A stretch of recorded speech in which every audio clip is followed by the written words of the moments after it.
rest. When the position of a particle does not changes with time with respect to a fixed point, it is called rest.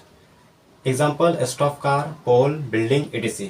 Motion में क्या है? When the position of a particle changes with time with respect to a fixed point, it is called motion. For example, running car, playing boy, etc. ठीक है, पहले क्या समझना है?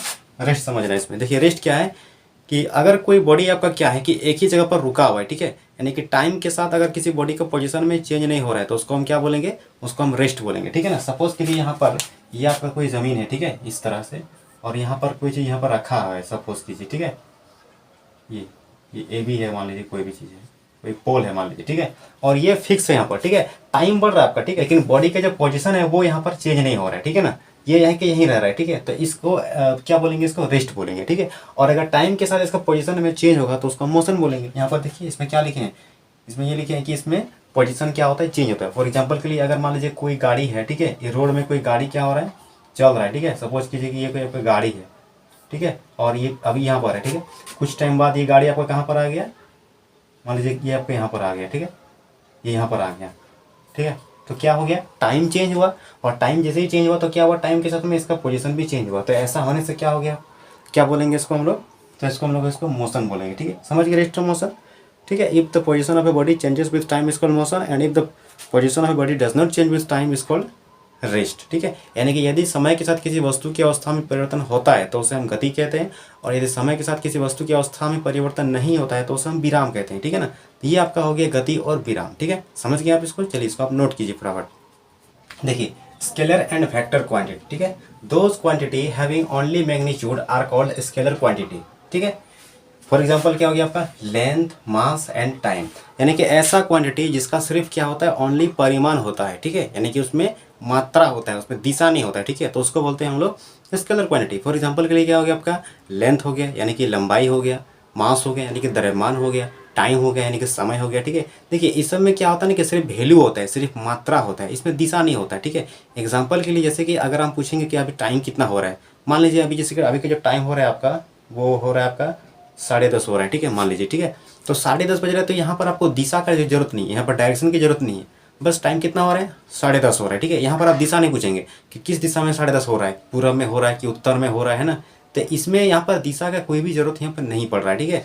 उसी तरह से अगर हम द्रव्यमान की लेते हैं, जैसे कि कोई चीज़ हम दुकान खरीदने गए, ठीक है, सपोज कीजिए कि हम आलू खरीदने गए और हम 2 किलो आलू खरीदते हैं, ठीक है, तो हम दुकानदार से बोलते हैं कि सिर्फ हमको 2 किलो आलू दीजिए, ठीक है, हमको ये नहीं पूछता है कि बताइए आपको किस दिशा में देंगे आलू, है ना, तो इस तरह से जो है पूछा नहीं जाता है, यानी कि उसमें दिशा की आवश्यकता नहीं होती है।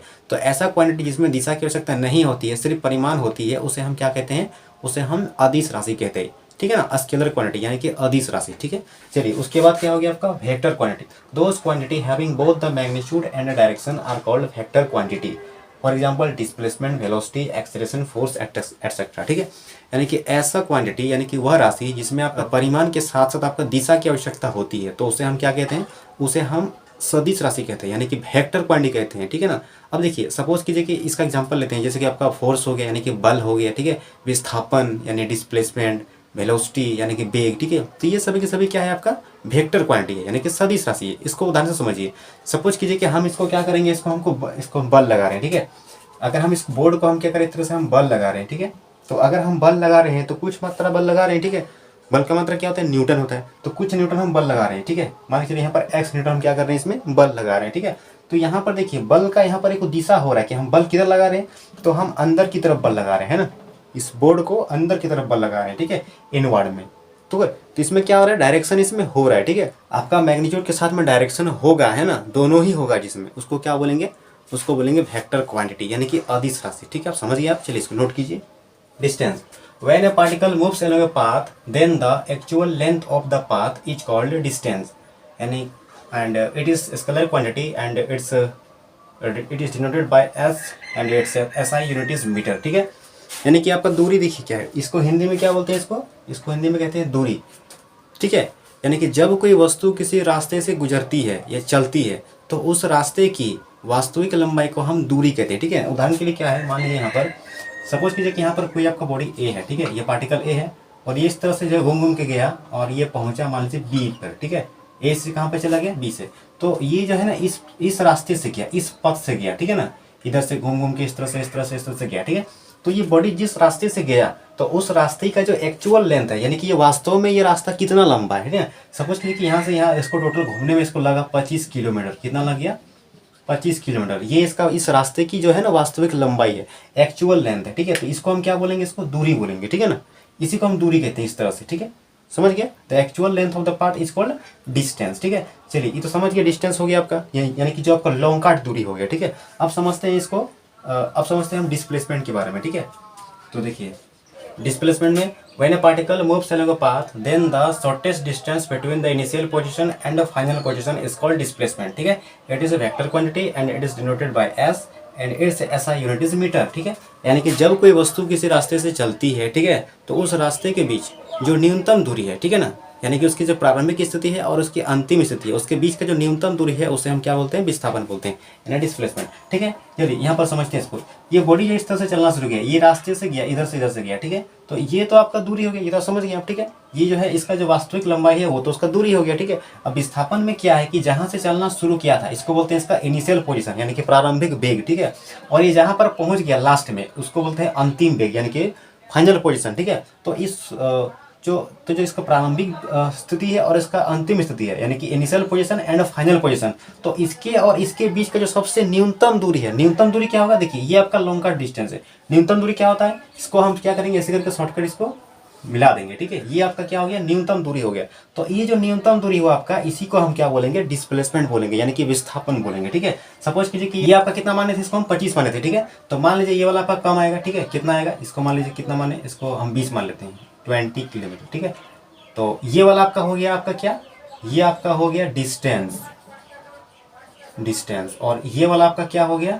तो आपका ये हो गया डिस्प्लेसमेंट, ठीक है। समझ गए आप? ये हो गया डिस्टेंस, ये हो गया आपका डिस्प्लेसमेंट। शॉर्टेज डिस्टेंस हो गया आपका, इसलिए इसको क्या बोलेंगे? डिस्प्लेसमेंट बोलेंगे, ठीक है। अच्छा, इसमें क्या, यहाँ पर क्या समझना है कि दोनों को ही हम लोग क्या लिखते हैं? एस से सूचित करते हैं, यानी कि दोनों को हम लोग डिनोटेट करते हैं किसके? एस से। देखिए यहाँ भी एस है और यहाँ भी एस है, दोनों को सूचित करते हैं एस से ही। एस में डिस्टेंस भी होता है और एस में डिस्प्लेसमेंट भी होता है, ठीक है। डिफरेंस क्या है यहाँ पर कि इसको जो एस, ये आपका अदिश राशि है, यानी कि ये स्केलर क्वांटिटी, और ये आपका क्या है? वेक्टर क्वांटिटी, ठीक है। देखिए ये क्यों है ऐसा? देखिए यहाँ पर दूरी, ये जो आपका डिस्टेंस है, तो ये इसका आप डायरेक्शन नहीं बता सकते कि एक्चुअली बॉडी ये किधर जा रहा है, ठीक है। क्योंकि आपका देखिए हर एक पॉइंट पे इसका डायरेक्शन है ना वो आपका डिफरेंट है, अलग अलग है ना। देखिए यहाँ पर आपका बॉडी ऊपर जा रहा था, फिर यहाँ पर देखिए यहाँ घूम गया इधर, फिर यहाँ से फिर यहाँ घुमा ऐसे, फिर ऐसे गया, फिर थोड़ा नीचे गया, फिर ऊपर गया, फिर इसे घुमा, है ना। तो यहाँ पर क्या हो रहा है कि हर जगह एवरी पॉइंट में इसका डायरेक्शन में क्या हो रहा है? चेंज हो रहा है ना। तो यहाँ पर कोई एक फिक्स को दिशा नहीं बता सकते हैं ना कि ये किधर जा रहा है। देयरफॉर जो इसको बोलेंगे यहाँ पर क्या बोलेंगे? इसको अदिश राशि है, क्योंकि इसमें दिशा नहीं है, ठीक है। ये एक स्केलर क्वांटिटी है। और डिस्प्लेसमेंट में क्या है? देखिए यहाँ से यहाँ इसके बीच में क्या हुआ? एक सीधा दिशा मिल रहा है ना, इसका जो डायरेक्शन है वो क्या है? बिल्कुल ए से बी की तरफ, यानी कि इस तरह से जा रहा है, ठीक है। तो इसमें क्या है? आपका दिशा भी है। देयरफॉर इसको क्या बोलेंगे? हम लोग वेक्टर क्वांटिटी बोलेंगे, ठीक है। तो चलिए मैं उम्मीद करता हूँ कि आपको समझ गए होंगे आप लोग, ठीक है। फटाफट इसको नोट कीजिए।